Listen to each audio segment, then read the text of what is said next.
Hello and welcome. My name is Catherine Myers, and I will be the host for this TLC session. We are excited that you've joined us today for Millennial Workforce Leadership Preparation, a Delphi study, presented by Mary Kay McVey. The chat window will be open during the presentation, but Mary Kay will not get to the questions until the end of the session. Please welcome Mary Kay. Hello, everyone. Well, as you see, my name is Mary Kay McVey. I'm a PhD candidate. My major is going to be in organizational development and leadership, and my chair is Dr. Raymond Daniel, and I was a former student of University of the Rockies. So as I put on here, my dissertation proposal is Millennial Workforce Leadership Preparation, a Delphi study. I've been in a variety of different manufacturing industries, and what we're finding is the biggest problem that happens is that we have an aging workforce. And with the aging workforce, companies are finding harder and harder time to attract a younger workforce that's going to be filling these positions of retiring workers. So part of the reason that I wanted to do this study is because as I was working, I kept hearing as these new people were coming in to these different jobs, they're so lazy, they're so needy, they need this, they need that. Well, it made me start thinking about my son, Connor. My son at the time was in high school when I started hearing all of this. And I said, he's going to go into college. And when he comes out of college, he's going to be branded as this millennial that is lazy, that is needy, that needs this, that needs that. And it wasn't true. We raised him to be very self-sufficient, but he still asked questions like anybody would. So based on that, I started really taking a look at the aging workforce, the younger workforce coming in, and knowing that the millennials are going to be asked to take on leadership positions with the retiring baby boomers. The problem is that they have a very unique learning style. They have a very unique life. They have a very unique perspective on this. So that's why I started considering that millennials need to have some leadership development that is done in such a way that they can learn and that they can understand. And it has to be a priority for companies because there just isn't enough Gen Xers like myself that are going to be able to fill that. So when I'm looking at my proposal, this is just a quick overview of everything that you might see here, definitions. We're going to go through the different traditionalists, the baby boomers, the Gen Xers, the millennials, the Generation Z. Give you a little bit overview about the changeover that's happening in the workforce, look at the research problems, the purpose, importance of the study. We'll review the research questions, look at the theoretical framework, quick review of the literature, and then looking at the methodology, the e-Delphi, because I think that this is becoming more of a method that you're going to be using in qualitative studies. Data analysis, applicability to the industry, conclusion. Then I have about 8 pages of references, but I won't be going through those. You can look at those when the presentation comes out.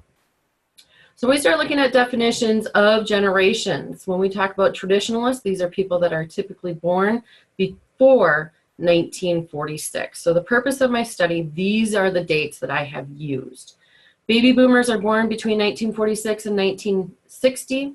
Gen Xers are born between 1960 and 1980. Millennials between 1980 and 2000. And the Generation Zs were born after 1995. Now you're going to see that there's an overlap between the millennials and the Generation Z. And the reason this is because there really is no standard on setting the definition of the start and end dates of generations. And as you start getting to the end of one generation and you start coming to the beginning of another, there may be some overlaps. So for instance, one of my sisters was born around 1982. So depending on what study you're looking at, she would be a Gen Xer or she'd be a millennial. But she falls in that small category that they call Zennials. Just like at the end of the millennials and Generation Zs, they're looking at a smaller group that they're going to call that small little piece of that generation as well. All right, so in the workforce, we have a major changeover that's happening. Currently, there's 5 different generations that are in the workforce. My study is specifically going to be looking at baby boomers, Gen Xers, and millennials. Generation Zs are just starting to graduate from high school, starting to go into the workforce, but they're a very small percentage of this right now.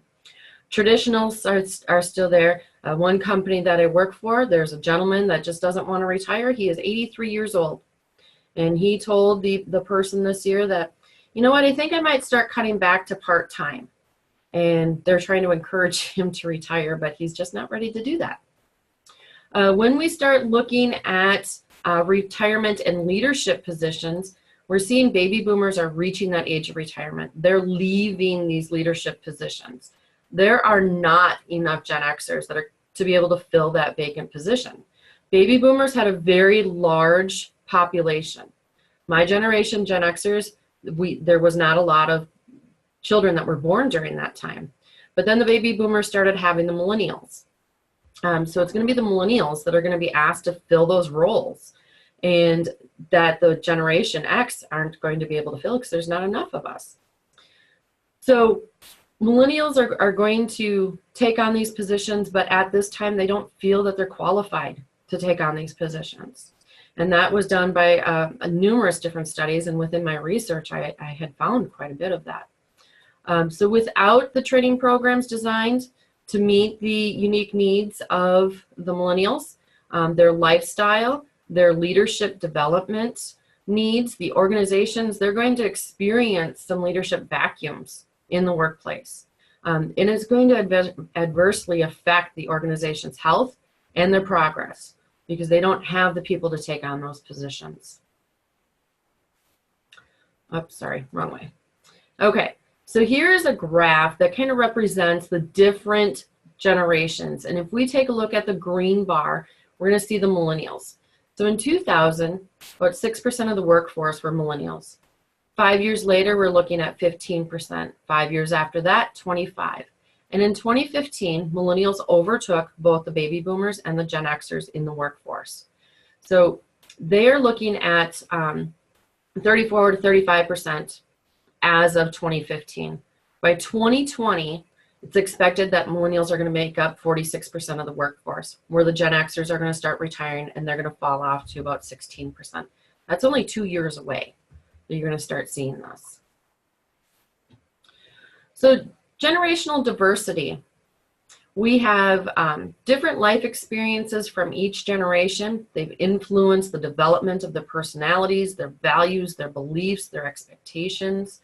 If you take a look at each generation, during the baby boomer generation, you had the Vietnam War. During Generation X, you had the Challenger explosion. During the millennials, you had some .com failures. You had, struggling families that were there. So each one of these different life experiences is what influences how a generation maybe responds to work, responds to their social life, responds to the environment. That is all going to overflow into their work attitudes, their values as well. So the challenge that organizations face because of these organizational differences are each generation is going to have a different leadership style. And those different generational leadership styles can be, you can see lower production, you can see increased turnover, you can see decreased employee satisfaction. Companies are not going to be as profitable, and there's going to be conflict between the employees. And you'll see this quite a bit when you have baby boomers that can't interact with Generation X or can't interrelate with millennials. They have that conflict. A lot of times you'll have, I had this conversation with my son. Mom, why does my boss want to talk to me? Why doesn't he just text me? Okay, well, that's not how this works when you're in the workforce. So because there's differences in how people lead as well, where baby boomers, some baby boomers tend to be very upfront, very focused, it's just an individual type of workforce, where millennials tend to work in groups. They have that group atmosphere. It's more of a social type of gathering. Not that work is a social event, but that's how their interaction with work would be. Generational differences definitely can create work conflict in 3 different areas that you're looking at: work ethic, managing change, and the perception of the existing hierarchy in the organization. So with work ethic, baby boomers, traditionalists, it all comes down to work first, family second. And now with the Generation Xers, they're looking for more work-life balance. Life and work are coming to be about the same. And millennials, they go to work to have fun. They want it to be a social atmosphere. They want to do the work. They want to contribute to the organization, but at the same time, they want to have fun. But they want to have a life outside of this too. So generational differences can also influence organizational factors such as teamwork, communication, training, succession planning. And if those aren't accounted for, it can lead to a lot of confusion, a lot of misunderstanding, and a lot of miscommunication. So that's why we have to understand, how do baby boomers communicate, how do Generation Xers communicate, and how do millennials communicate. And we need to take those together and understand how we can get the millennials and the baby boomers to communicate on a way that is going to be good for both of them. My research statements, my problem statements, so my general statement is, few organizations provide training programs to prepare and develop millennials for leadership positions vacated by retiring baby boomers because organizational leaders have not anticipated the need for such programs. The specific problem that we're looking at is many organizations have not considered leadership development of millennials a priority. Thus, they lack a customized leadership development program that meets the unique needs, developmental needs of the millennials. So the next couple slides get to be a little lengthy, but when I look at the purpose of my qualitative Delphi study, it's really to explore the consensus among hiring experts. And when I talk about hiring experts, I'm not just talking HR. I'm talking the people that are actually hiring the individual. So this could be a maintenance manager, it could be a production manager, it could be a quality engineer manager, it could be an engineering manager, all these different things. They're the ones that know the job that they want to hire for. So we want to identify the specific skills the hiring managers or the hiring experts believe millennials need to be effective leaders. We want to provide a rationale for the structure and the creation of that leadership program that's specifically for millennials. And then also to propose the most effective way to deliver that leadership development training that meets their needs. This could also be, is it delivered by the company or is it delivered by a college? Is it delivered by an outreach program? So what would work for them? And every organization may be somewhat different depending on their size and their location.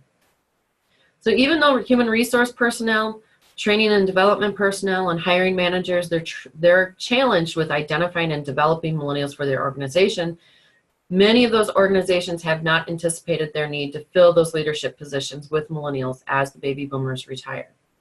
So as I said, the millennials have a unique perspective, and they don't always have the best interaction skills because everything's digital, everything's electronic for them.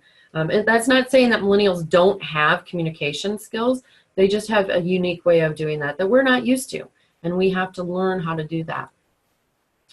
So the importance of the proposed study. So baby boomers are starting to retire from the workforce. They're leaving these leadership positions open in the organization. There's not enough Gen Xers to fill them, as I had stated before. So that is leaving the millennials to really fill those gaps. In 2015, the Brandon Hall Group conducted a study, and they examined the leadership development practices.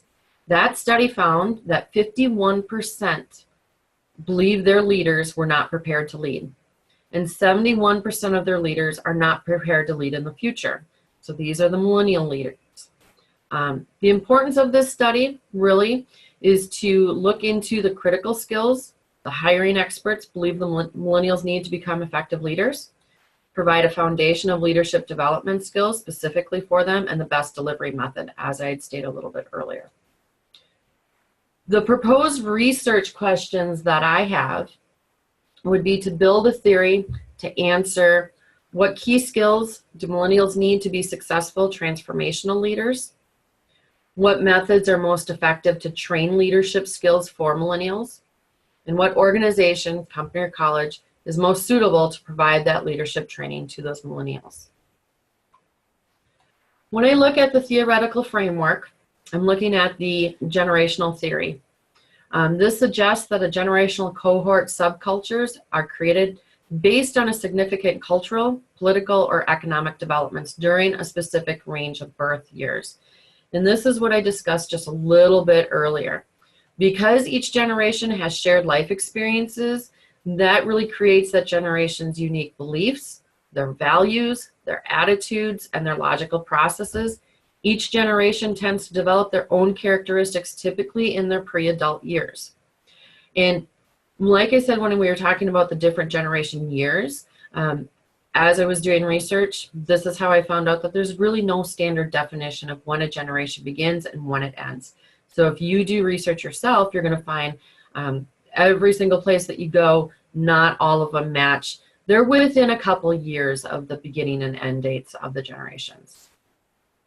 The theoretical framework, transactional leaders offer their employees a reward to motivate them to accomplish goals and punish them for unwanted behaviors. That does not typically fit well with millennials.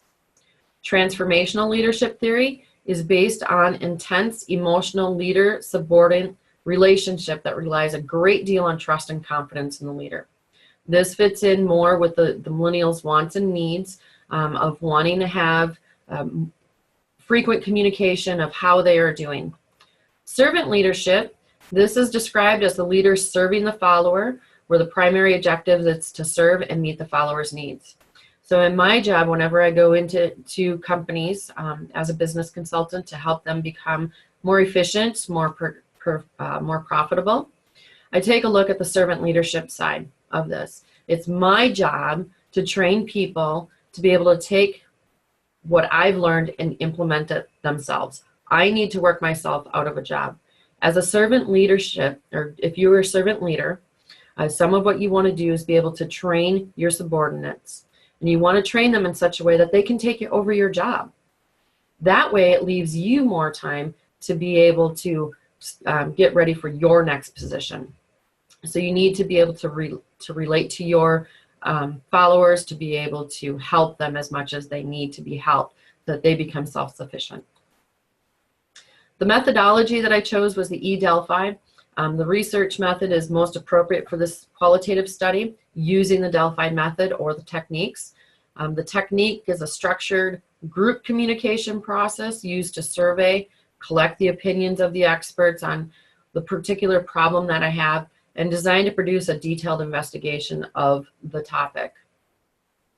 The Delphi method is an established method for determining consensus on best policy, and it can help forecast and identify needs for the future.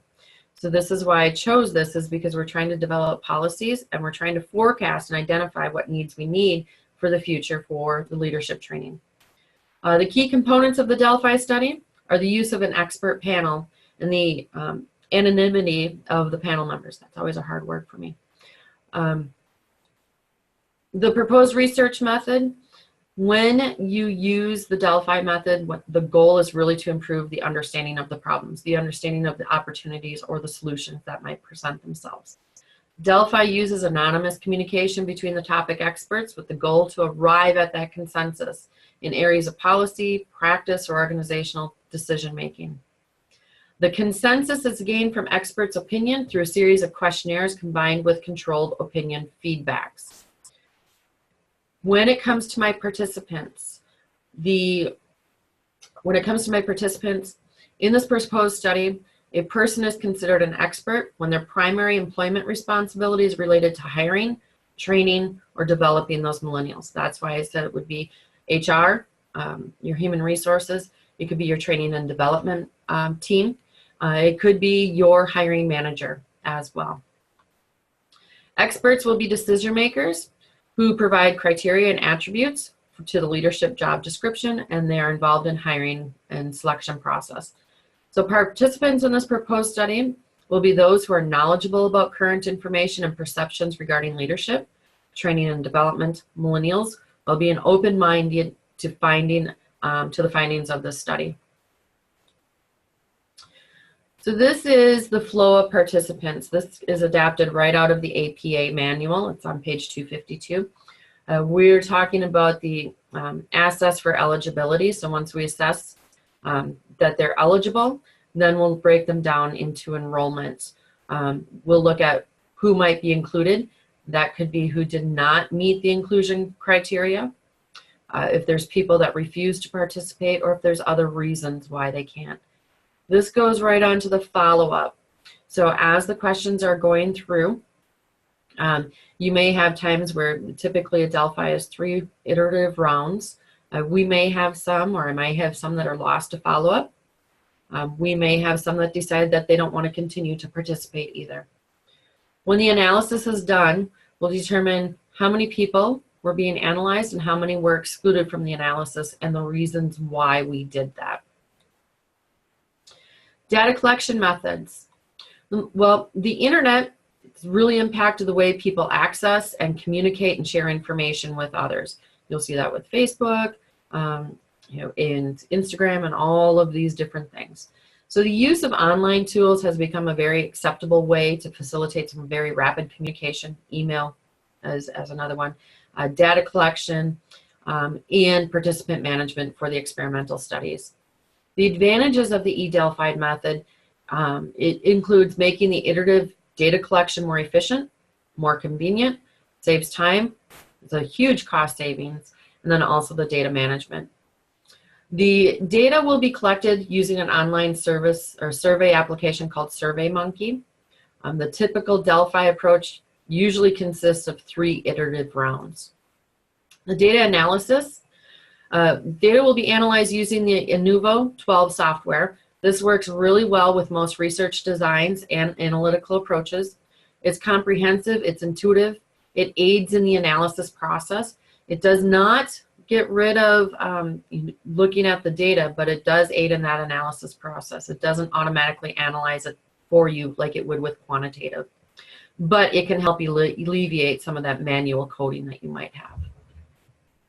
So as a reflection, my son and 3 of my 4 siblings are millennials, and especially my younger 2 siblings, when I take a look at their interaction with people and their interaction with the world, and I look at my son and his interactions with the world and how they might communicate with people at their jobs, knowing that they're going to be taking on leadership positions, knowing that right now, looking at the skills that they have, they may not be ready to fully engulf that leadership position.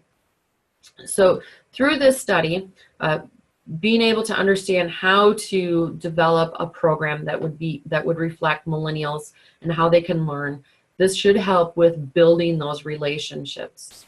At this point, my son is graduated from college. He is working at a place. One of the first things I told him, he's a quality engineer. One of the first things I told him is, Bud, you need to go out to the floor and you need to find out who's actually in charge of that floor. And he said, well, why would I do that, Mom? I said, you have to build a relationship. As a quality engineer, there's so many things that you want to change out on the floor to make it better, but you can't do that unless you have buy-in from that one person. And so the next day he called me and he said, Mom, I think I found out who that person is, but he's like a couple years away from retirement. What do I do? And I said, well, you have to talk to him. Don't text him. Go out on the floor, face-to-face communication, and if you have a problem, confront it right away. Don't try to beat around the bush with it. And so he started doing this. He's been at this job for 9 months now, or almost 10 months. And his boss, they were getting ready to hire a quality technician. Connor was going to be the one that was going to be managing his day-to-day activities. But during the interview process, his boss said, Connor, I need more guys like you. And so it was a very good thing for him to see and for him to hear. They also have a lot of the people in the company will now come to Connor and say, hey, can you talk to Paul, who's the production supervisor that runs the floor? He's like, well, why would I do that?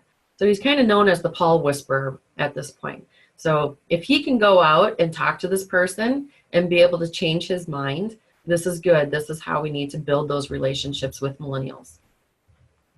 So in the conclusion, the proposed research would address these knowledge gaps that exist by identifying the specific skills the hiring experts believe the millennials need to become effective leaders, provide that rationale for the structure and creation of that leadership development program specifically for the millennials, and gain an understanding of the best methods for delivering that leadership programs that meet those unique needs of the millennials.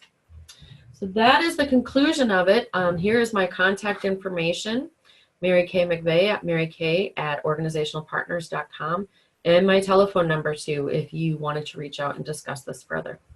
The next, like I said, the next 8 slides are all my references, so feel free when the PowerPoint is made available to you to go through and take a look at the different references that I had, and I'm just skimming through them really quick here. All right, so with that said, did anybody have any questions? I have a million, but I will hold back because I can talk to you later about that. I will let our participants jump in. We have about 5 minutes for questions, so feel free to type them in the chat or unmute yourself if you have anything you'd like to ask or need some clarification.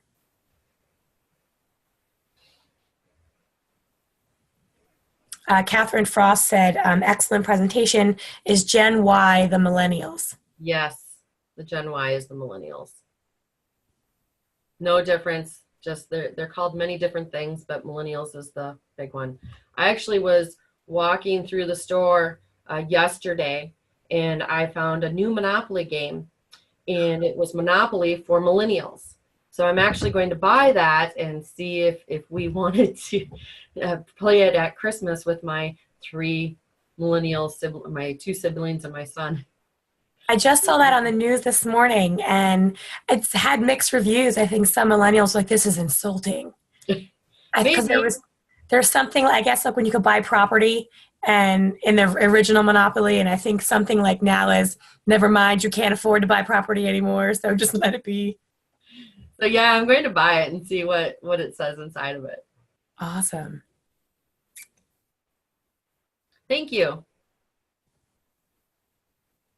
Yes, Catherine, I agree. The workforce and the classroom are so diverse. One of the things that I was thinking with Ashford and Bridgepoint, with our company, I am maybe one.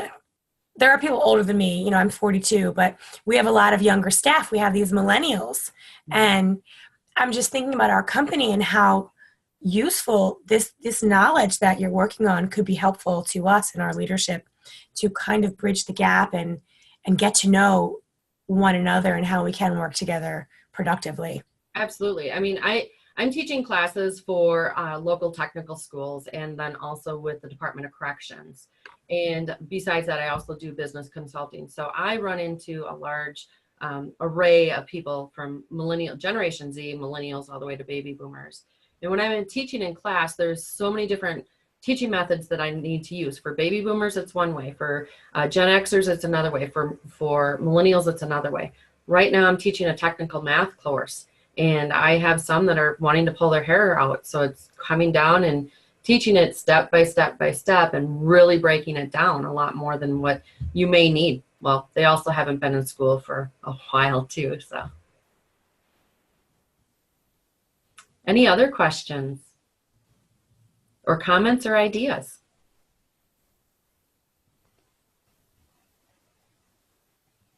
I think some of the things I wrote down is just when you were talking about the generational differences between, you know, just everyone and how those different life experiences of each generation really influence who we are as people, but also like our work ethic and so forth. So that was a really good point. And then we have Catherine said again, as a baby boomer, I highly value input from all the generations. She's learned not to underestimate those right out of high school and or younger than me. She tries to be human with her students rather than what they might expect. I had my niece teach me how to do Snapchat. I get it. I would have told. I don't understand any of that stuff too. I'm getting snaps and I'm like, well, what is this? And so my little niece, Carrie's daughter, taught me how to use it and put the filters on so you get the little bear ears and things like that. That's wonderful. Yes, see, it's good that we all learn from each other. And, you know, I think there's too much judgy gophers, too many judgy gophers in the world. And let's learn about each other. And so we can work together. Absolutely. And yes, Catherine, embrace technology. It's scary. Yes, it is. It is. And it's, I'm very fortunate. My parents, um, my dad was in IT, so he was pretty fluent when it came to computers. My mom, she was a nurse, so she went from hand charting notes to having to input it into the computer, and that was a big transition for her. And it would be frustrating when, you know, she would spend hours and hours and hours in trying to input this into a system that somebody younger than her would pick up right away, and it was very easy. So that technology gap is there too that we have to recognize. Millennials are really good about taking in data and doing stuff with it. And with us, we got to take it in, we got to absorb it, we got to think about it before it comes out. So we can all teach each other. And on that note, it is time for our presentation to end. So I want to thank you, Mary Kay, for sharing this information with us. And thank you all for attending this session and participating in the chat. I hope you have a wonderful day and enjoy the rest of TLC. There are still several more sessions up for the day. So thank you all again. Thank you, Catherine. Thank you, everybody, for coming.